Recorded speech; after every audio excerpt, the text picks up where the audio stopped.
Captain Elena Vasquez stared at the message on her screen. She read it 3 times, but the words did not change. The Council of Enlightened Races had made their decision. All humans had to leave the galaxy in 30 days. Elena's hands shook as she set down the datapad. Around her, the bridge of the refugee ship times Prometheus times buzzed with quiet activity. Her crew worked at their stations, but she could feel their fear. Everyone had heard the news by now. "Captain," said her first officer, Marcus Chen. He was young, barely 30, but his eyes looked much older. "The other fleet commanders are asking for orders." Elena looked out at the massive convoy of ships floating in space around them. 2,000 vessels of every size and type. Cargo haulers, mining ships, passenger liners, even old military cruisers, each one packed with humans fleeing their homes. It had started 6 months ago, when human scientists found something buried deep under the ruins of an ancient city on Earth. Strange metal artifacts that hummed with unknown energy. The scientists called it precursor technology, left behind by a race that had died out millions of years ago. When humans asked the Council for permission to study the artifacts, the answer came swift and harsh. The Council declared that humans were too primitive and dangerous to handle such advanced technology. They ordered all the artifacts destroyed, and the research stopped. But that was not enough for the Council. In a meeting that lasted less than an hour, representatives from 12 alien races voted. The decision was unanimous. Humanity posed a threat to galactic peace and stability. They had to be removed.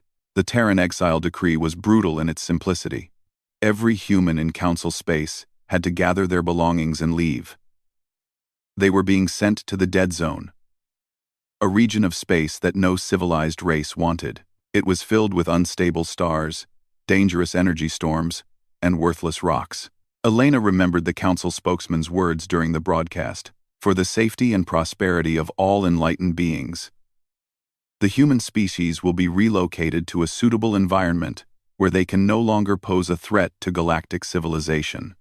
The alien's translator made his words sound calm and reasonable, but Elena knew what he really meant.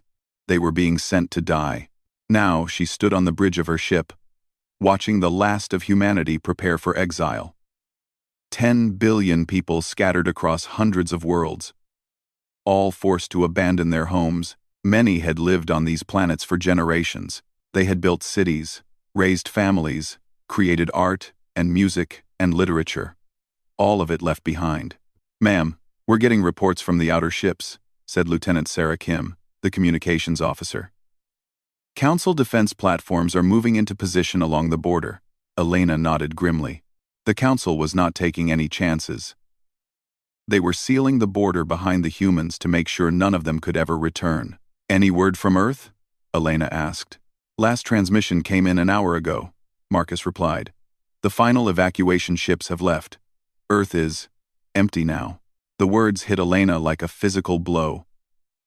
Earth, the birth world of humanity, was abandoned. 8 billion years of evolution, millions of years of human history, all left behind for the aliens to do with as they pleased. She thought about her grandfather's farm in Argentina, where she had spent summers as a child. The old oak tree where her grandmother had carved her initials. The small cemetery where 5 generations of her family lay buried. All of it gone now. "Captain, incoming message from Admiral Torres," Sarah announced. Elena straightened. Admiral Torres commanded the entire evacuation fleet. If he was calling, it meant they were ready to move. "Put him through." The Admiral's weathered face appeared on the main screen. Behind him, Elena could see the busy command center of his flagship. "Elena, we're ready to begin the crossing. All ships report green status." "Understood, Admiral. The times Prometheus times is ready." Torres nodded, but his expression remained grim. "I want you to know, Captain, what you and your crew have done these past months. Getting the civilian ships organized, keeping order during the evacuation. It's been remarkable." Elena felt heat rise in her cheeks. "We all did what we had to do, sir. Maybe. But leadership like yours is going to be crucial in the months ahead." Torres paused, looking off camera for a moment. "Elena, I'm not going to lie to you. Where we're going, it's going to be hard. Harder than anything humanity has ever faced. We'll survive, Admiral. We always do. Torres smiled for the first time since the conversation started. Yes, we do. All ships, prepare for jump to hyperspace. Destination: the dead zone. Elena turned to her crew. These people had followed her through 6 months of chaos and uncertainty. They had worked around the clock to help organize the evacuation. They had left their own homes and families to serve on this ship. Now she was about to lead them into the unknown. You heard the Admiral, she said, her voice carrying across the bridge. All stations, prepare for hyperspace jump. The crew moved with practiced efficiency. Elena watched them work and felt a surge of pride. These were good people, strong people. Whatever waited for them in the dead zone, they would face it together. Jump coordinates locked in, reported the navigation officer. All ships report ready, Sarah added. Elena looked one last time at the space around them. Beyond the refugee fleet, she could see the distant glow of civilized space, worlds where aliens lived in comfort and safety, protected by laws and treaties that no longer applied to humans. Execute jump, she ordered. The stars stretched into lines of light, and the last free humans disappeared into the darkness of exile. Behind them, automated defense platforms sealed the border. The galaxy forgot about humanity the moment they were gone, but Elena Vasquez and her people were far from finished. They were about to discover that sometimes being cast out was not an ending. Sometimes it was the beginning of something far greater than anyone could imagine. 50 years had passed since the Great Exile, and Admiral Elena Vasquez was old now. Her hair had turned silver, and her hands showed the wear of 5 decades in space. But her eyes still burned with the same fire that had carried humanity through their darkest hour. She stood in the observation deck of New Haven Station, watching the construction crews work on the latest expansion. The station floated in the heart of the dead zone, a massive structure of metal and composite materials that housed nearly 2 million people. When the Council had banished humanity to this region of space, they had expected them to die within a few years. The dead zone was filled with violent energy storms and unstable stars that made normal space travel impossible. Most alien races could not even enter this area without their ships being torn apart. But humans were stubborn. They were also clever. Elena remembered the early years after the exile. Thousands had died from equipment failures and radiation exposure. Food ran short. Ships broke down in the chaotic energy fields. Many wanted to give up. Instead, they adapted. Human engineers learned to read the patterns in the energy storms. They found ways to use the chaotic fields as power sources instead of obstacles. Solar flares that would destroy alien ships became fuel for human generators. Gravitational anomalies that twisted space and time were turned into manufacturing centers where metals could be forged under impossible conditions. Admiral? Elena turned to see Marcus Chen approaching. He was no longer the young officer she had known during the exile.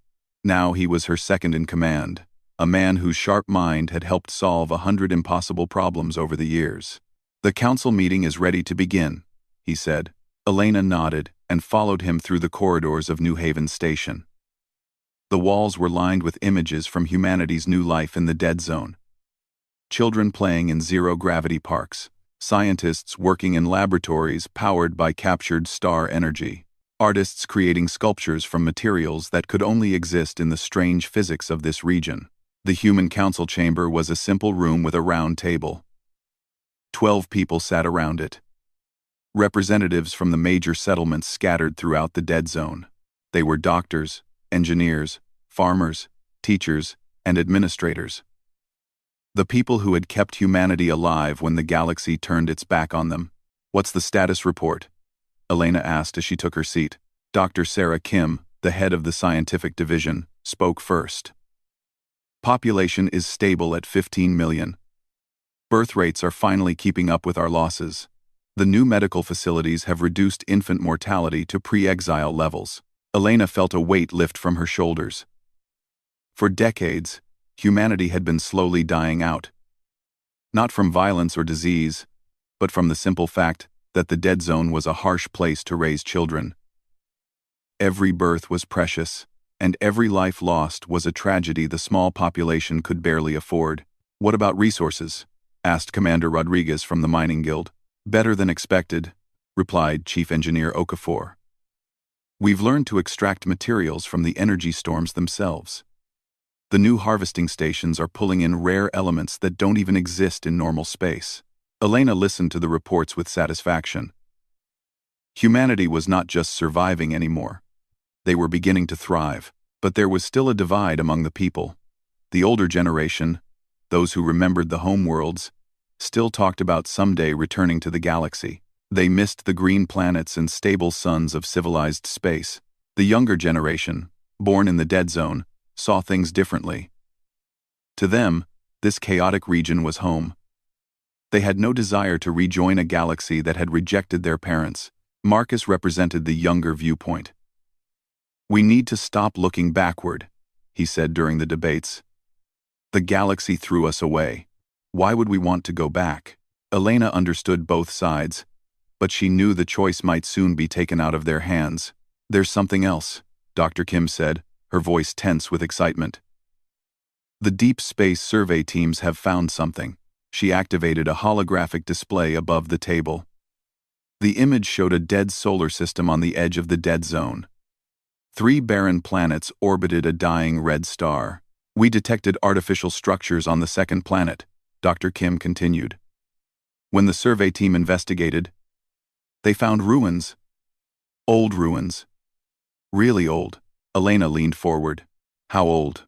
"Millions of years, maybe more. The architecture is completely unknown.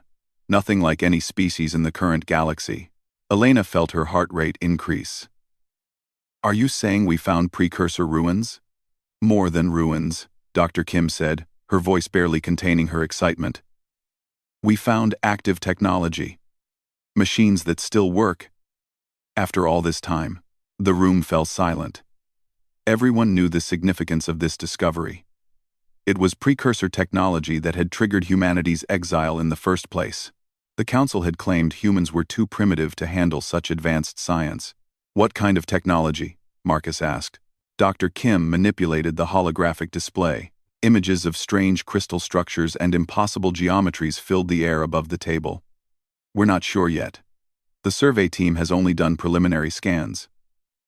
But the energy readings are off the charts. Whatever this stuff does, it's more advanced than anything in the current galaxy." Elena stared at the images. The ruins were beautiful in an alien way, but they also looked sad. Whoever had built them was long gone, leaving behind only empty monuments to a lost civilization. "What do we know about the builders?" she asked. "Almost nothing," Dr. Kim admitted. "The ruins are too old, but there are inscriptions, symbols that might be writing. If we can translate them." "We need to send a full research expedition," Elena decided. "This could change everything." Marcus nodded, but she could see the worry in his eyes. What if it's like before? What if this technology is too dangerous? Elena thought about the Council's reaction 50 years ago. How they had forbidden human research and then used that research as an excuse for exile. How they had been so afraid of human potential that they had cast out 10 billion people, rather than face the possibility of equality. "The Council isn't here anymore," Elena said quietly. "Whatever we find, whatever we learn, it's ours to decide what to do with it." Over the next few weeks, Elena watched the preparations for the expedition. Humanity's best scientists and engineers volunteered for the mission. They would travel to the dead system and study the ruins in detail. The night before the expedition launched, Elena stood again in her observation deck. The dead zone stretched out around New Haven Station, a region of chaos and beauty that no other species could call home. Maybe Marcus was right. Maybe humanity's future lay not in returning to the old galaxy, but in building something new in this strange corner of space. The ruins might hold answers, or they might hold dangers. But Elena had learned something important during 50 years of exile. Humans were not afraid of the unknown. They ran toward it, arms wide open, ready to embrace whatever wonders or terrors awaited them. The expedition ship times, Discovery times, launched at dawn. disappearing into a swirl of energy storms. Elena watched it go and whispered a prayer to whatever gods might be listening in the dead zone. Humanity was about to discover they were not the first species to be cast out and forgotten. They were about to learn what happened to the last ones who had found themselves alone in the dark. Dr. Sarah Kim stood in the alien ruins, her breath fogging in the cold air of the dead planet. Around her, the research team worked carefully to map and catalog every structure. The precursor ruins were unlike anything they had ever seen. The buildings seemed to grow from the rock itself, made of a dark crystal material that hummed with faint energy. Doorways opened without doors, and corridors led to chambers that were bigger inside than outside. The laws of physics worked differently here, bent and shaped by technology beyond human understanding. "Sarah, you need to see this," called Professor Martinez from deeper in the ruins. Sarah made her way through a twisting hallway that seemed to fold back on itself. She found Martinez standing before a wall covered in symbols. But these weren't just carvings. The symbols glowed with soft light and shifted as she watched them. "It's some kind of interactive display," Martinez explained, his voice tight with excitement. "Watch this." He placed his hand on one of the glowing symbols. The entire wall came alive with moving text and images. Sarah gasped as she saw pictures of space battles, dying worlds, and beings that looked almost human fleeing across the stars. "Can you read any of it?" Sarah asked. Martinez nodded slowly. "Some of it.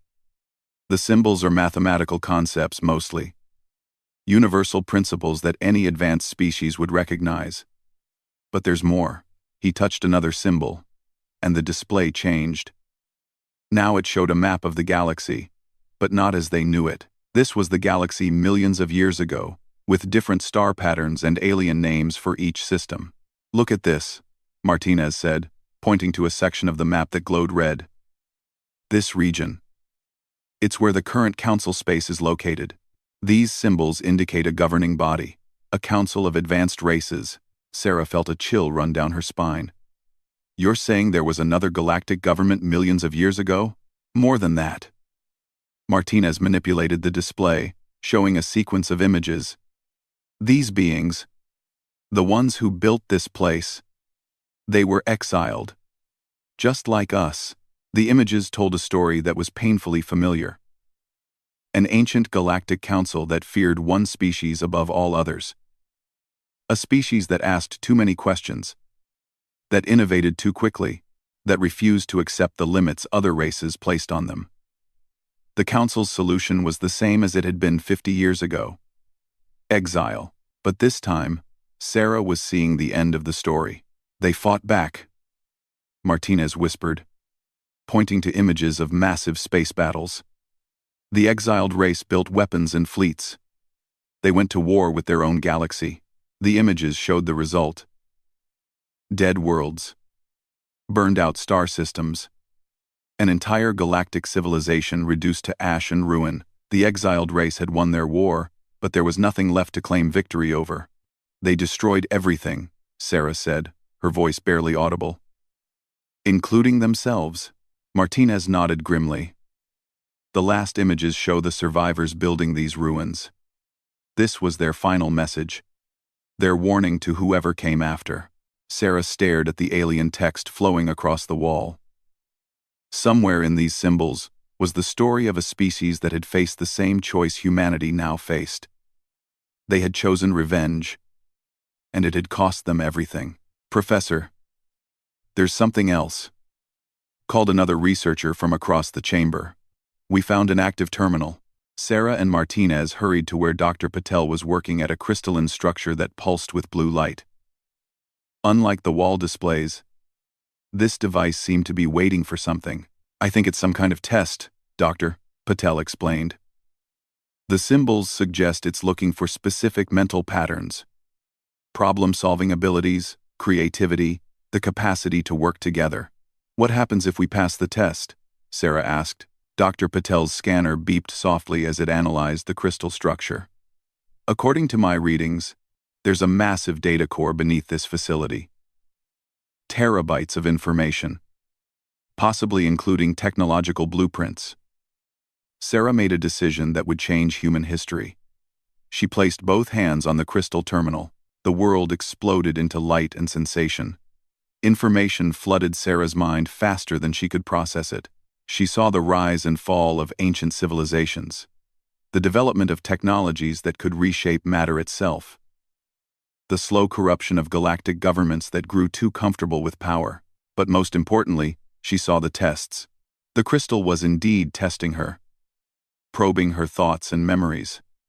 It examined how humans had adapted to the dead zone, how they had turned their exile into an opportunity for growth. It studied their capacity for cooperation, their willingness to sacrifice for the common good, their ability to find creative solutions when faced with impossible problems. The test was not looking for perfection. It was looking for wisdom. Sarah felt other minds joining hers through the crystal network. Martinez, Patel, and the other researchers were being drawn into the connection. But it didn't stop there. The network reached out across space, touching the minds of humans throughout the dead zone. On New Haven Station, Admiral Vasquez suddenly straightened as alien thoughts filled her consciousness. Marcus Chen, working in his office, felt the touch of ancient minds seeking to understand humanity's true nature.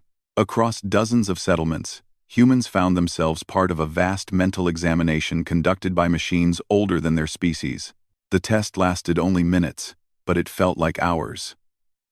When it ended, Sarah found herself on her knees in the crystal chamber, tears streaming down her face.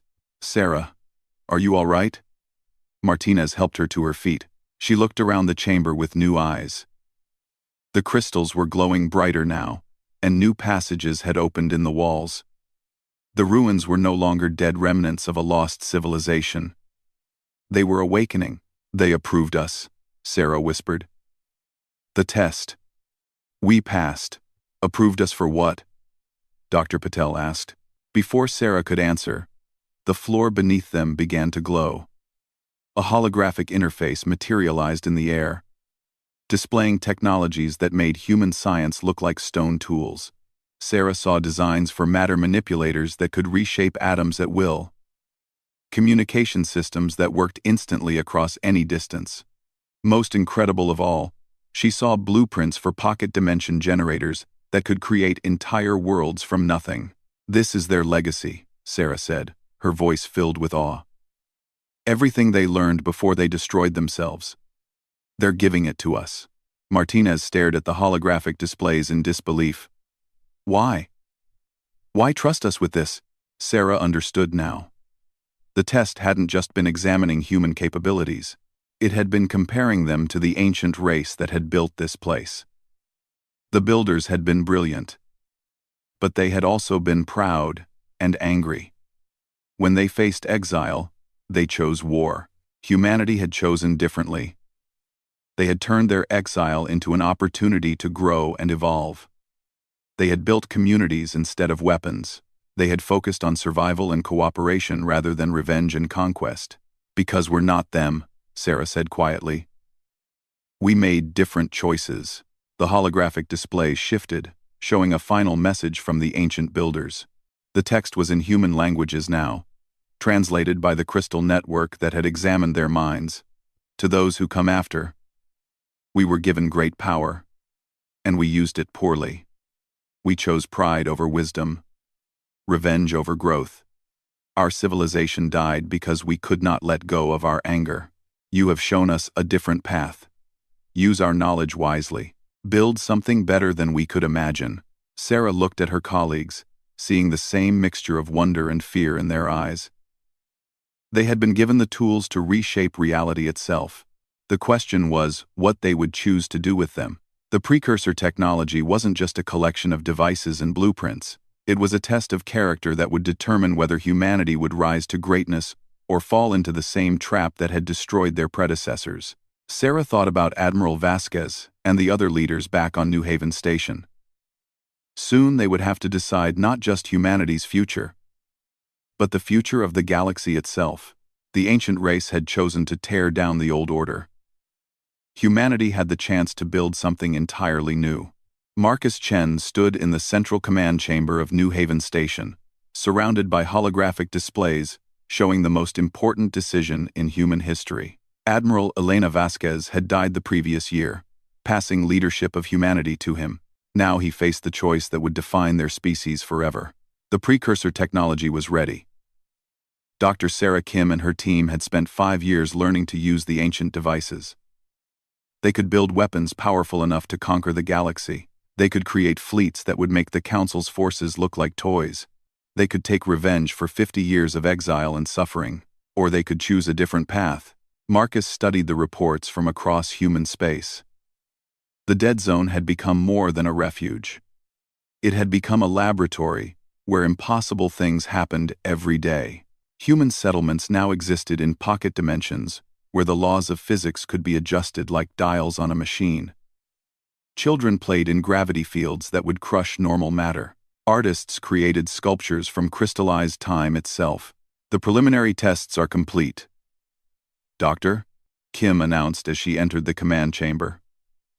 The dimensional anchor is stable, and the matter converters are operating within normal parameters. We're ready to begin construction. Marcus nodded, but his expression remained troubled. Have you thought about what we're giving up? The chance to return home? To reclaim what was taken from us? Dr. Kim set down her datapad and looked at him seriously. Marcus, what was taken from us were worlds controlled by beings who saw us as inferior. What we're building, it's something they could never imagine. She activated one of the holographic displays, showing the design plans for the new realm. It wasn't just a place, but an entirely new way of existence. Multiple pocket dimensions connected by corridors of folded space. Each dimension could be customized for specific purposes, with physical laws adjusted to match their function. There would be garden worlds where Earth's ecosystems could flourish beyond their original limits. Research dimensions where dangerous experiments could be conducted safely. Manufacturing spaces where matter could be shaped by thought alone. Cultural preserves where art and music could exist in forms impossible in normal space. The Council thinks in terms of planets and star systems, Dr. Kim explained. They fight over resources because they believe there's only so much to go around. But with precursor technology, we can create unlimited space and unlimited resources. We can build a civilization without scarcity. Marcus watched the displays rotate slowly, showing different aspects of the proposed new realm. It was beautiful, but it was also completely unknown. Humanity would be stepping into a form of existence that no species had ever attempted. What about the others? He asked. The species that the Council has rejected over the years. The exile races scattered throughout the galaxy. Dr. Kim smiled. That's the best part. The new realm isn't just for humans. The dimensional network can accommodate any form of conscious life. We could offer sanctuary to every species that the Council has cast aside. Over the following months, Marcus watched as humanity began the greatest construction project in galactic history. Using precursor manufacturing templates, they built machines that could manipulate matter at the quantum level. Energy from the Dead Zone's chaotic storms was channeled into dimensional generators that carved pockets of existence from the fabric of space itself. The first dimension was called Haven. It was a perfect copy of Earth's environment, but with improvements that only advanced technology could provide. Rivers ran cleaner than any that had existed on the original world. Forests grew with impossible beauty, their leaves shimmering with captured starlight. The air itself was filled with microscopic machines that prevented disease and extended human life. But Haven was just the beginning. As more dimensions came online, they reflected humanity's growing confidence with their new abilities. There was the workshop, where human engineers collaborated with living computers made of crystallized thought. The academy, where children learned to reshape reality through mathematics and imagination. The memorial, a dimension dedicated to preserving the memory of Earth and all the worlds humanity had been forced to abandon. Each new dimension required volunteers to settle and explore it. Marcus was amazed by how eagerly humans embraced the unknown. These were people who had been told they were inferior, who had been cast out and forgotten by galactic civilization. Now they were becoming something that had never existed before. The breakthrough came when they activated the communication web. Using precursor quantum entanglement technology, Every dimension in the new realm became instantly connected. A person could step from a garden world to a research station to a cultural center as easily as walking through a doorway. Information flowed freely throughout the network, allowing for collaboration on a scale that the galaxy had never seen. "We're getting responses to our broadcasts," reported Commander Torres, the grandson of the old admiral who had led the exile fleet. "Refugee species throughout the galaxy have detected our signals." Marcus felt his heart rate increase. For months, they had been sending messages to any exile species that might be listening. The broadcasts explained what humanity was building and offered sanctuary to anyone willing to join them. "What kind of responses?" "3 species have already requested asylum," Torres replied. The Keth Collective, exiled for refusing to give up their hive mind structure. The Wandering Artists, cast out for creating art that the Council considered dangerous. And the Vorthan refugees, survivors of a world that the Council strip-mined to extinction. Marcus smiled. These were exactly the kinds of beings that the new realm was designed to help. Species that didn't fit into the Council's narrow definition of acceptable civilization. "Prepare Haven 2 for the new arrivals," he ordered. "And make sure the translation systems are ready. We're about to become a very diverse community." The first non-human settlers arrived 3 weeks later. Marcus stood in the arrival chamber as the Keth ship docked with New Haven Station. He had never seen beings like them before. They moved as one organism, but spoke with individual voices. Their technology was organic, grown rather than built. "We thank the humankin for sanctuary offer," said their spokesperson, a being whose name translated roughly as swift current. "Through deep water, the Council fear our unity mind. They demand we become individual separate, but this would mean death ending for us. In the new realm, you can be whatever you were meant to be," Marcus replied. "The only requirement is that you respect the right of others to do the same." As the Keth settled into their new home, Marcus watched them adapt to life in the dimensional network. They established their colony in a space where multiple pocket dimensions overlapped, allowing their hive mind to exist across several realities simultaneously. It was something that would have been impossible in normal space, but the new realm made it simple. The Wandering Artists brought their own gifts. They created performances that existed in 4 dimensions. Paintings that changed based on the viewer's emotional state. And music that could only be heard by minds connected through the quantum web. Their art was indeed dangerous to the old order because it showed people possibilities they had never imagined. The Vorthan refugees were perhaps the most tragic of the new arrivals. Their world had been beautiful once, filled with crystal forests and singing mountains. The Council had reduced it to a dead rock in pursuit of rare minerals. But in the new realm, the Vorthan could rebuild their lost paradise with improvements that made it better than the original. As Marcus walked through the dimensional corridors of the growing new realm, he marveled at what humanity and their allies were creating together. Each species brought unique perspectives and abilities. The Keth's hive mind allowed for coordination on massive scales. The artist's creativity pushed the boundaries of what was possible with precursor technology. The Vorthan's ecological knowledge helped design sustainable environments, but it was more than just cooperation. The species were evolving together, becoming something greater than the sum of their parts. Humans were learning to think in ways that had been impossible before exile. The refugee species were rediscovering abilities that the Council had forced them to suppress. Most importantly, they were proving that the galaxy's rejects could build something that surpassed anything the Council had ever achieved. The new realm wasn't just a place of refuge. It was becoming a demonstration of what was possible when beings worked together instead of competing for dominance. Marcus knew that eventually, the Council would notice what was happening in the dead zone. When they did, humanity and their allies would face their greatest test.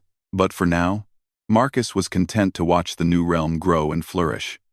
They were building the future, one impossible dream at a time.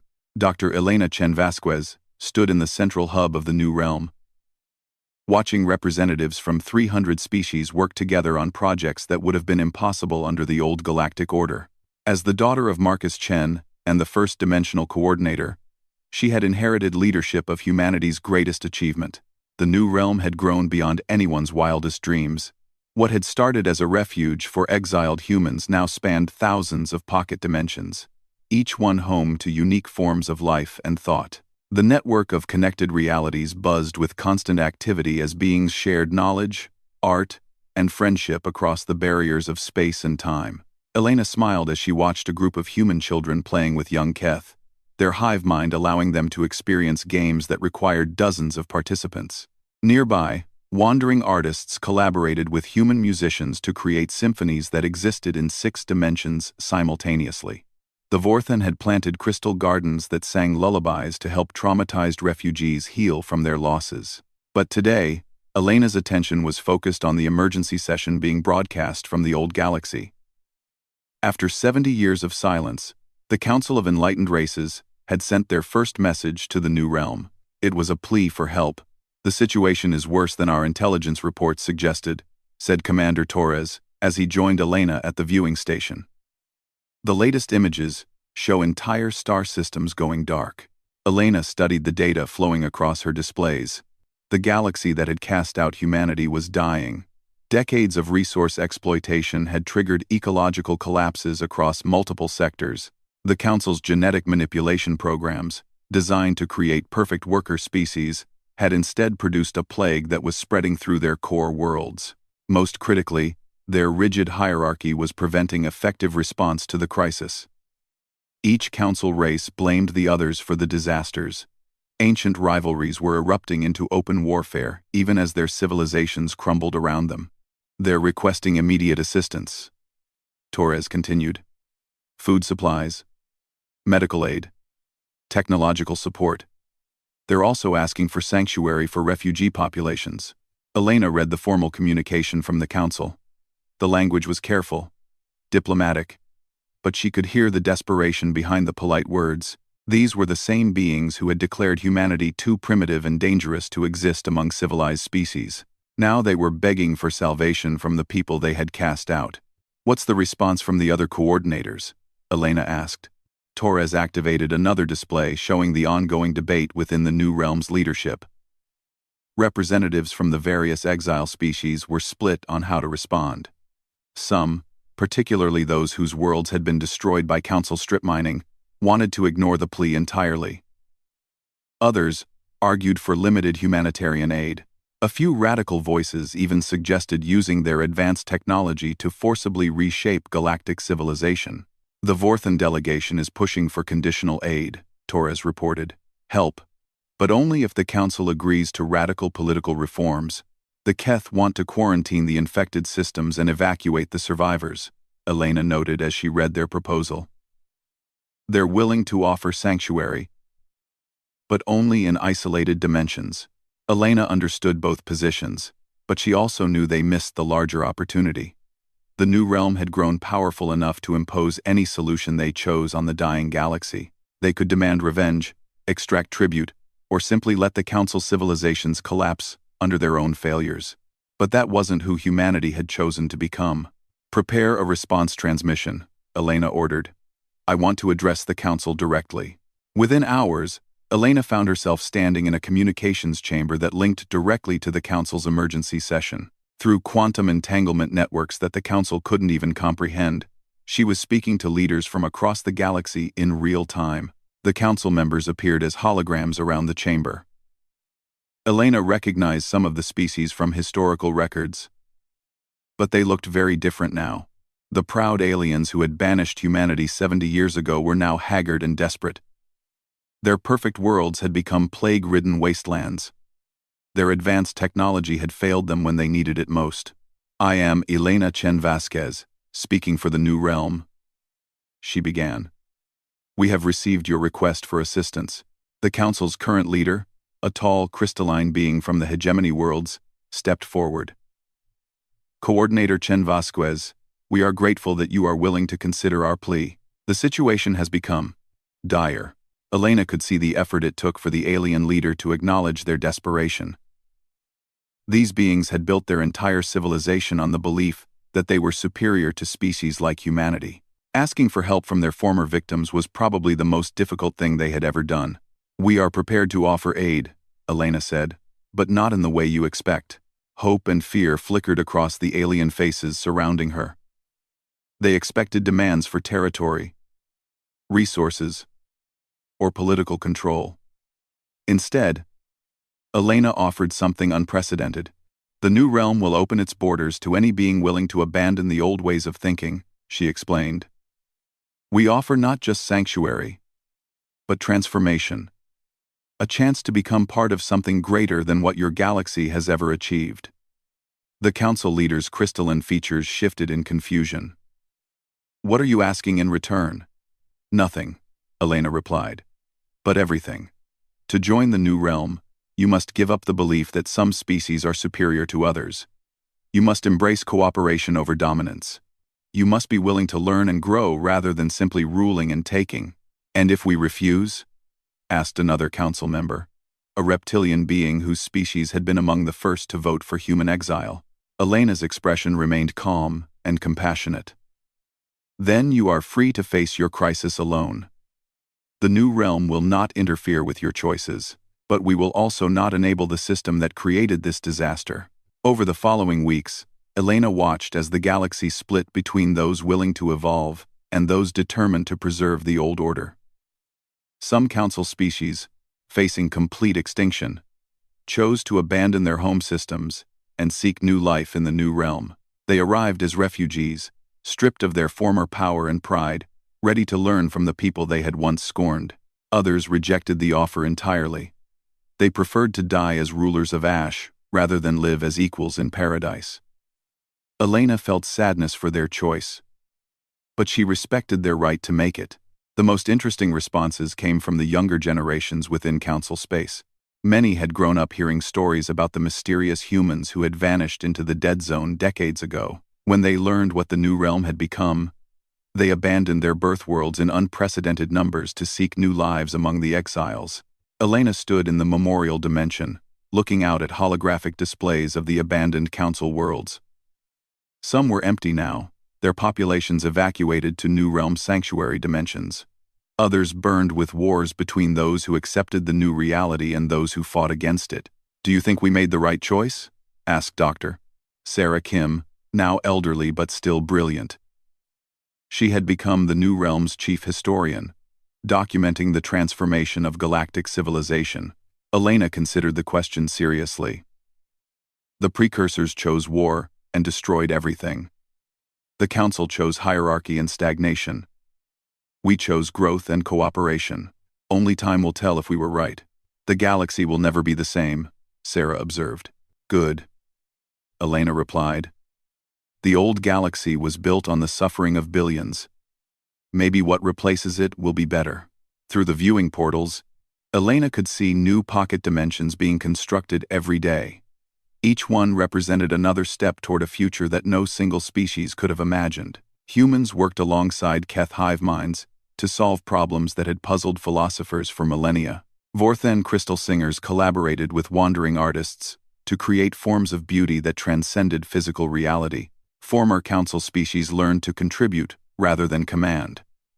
Their advanced knowledge, stripped of its arrogance, proved valuable in developing new technologies that benefited everyone. Young beings grew up in an environment where diversity was celebrated rather than feared. Elena thought about her grandmother, Admiral Vasquez, who had led humanity into exile so long ago. The old woman had died believing that humanity would someday prove their worth to the galaxy. She had been wrong in the best possible way. Humanity hadn't proven their worth to the galaxy. They had made the galaxy irrelevant. The new realm was growing beyond the physical boundaries of normal space. New dimensions were being discovered and explored every day. They had found evidence of other exile civilizations, ancient species that had been cast out by previous galactic orders.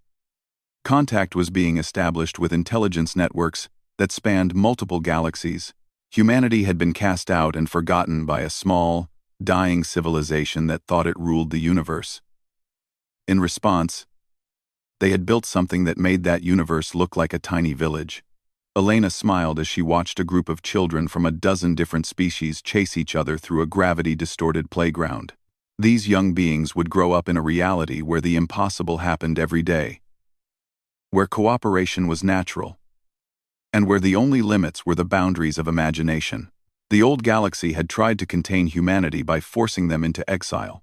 Instead, they had given them the freedom to become something greater than anyone had ever dreamed possible. The ashes of their rejection had indeed become the foundation of a new realm, and that realm was growing stronger every day.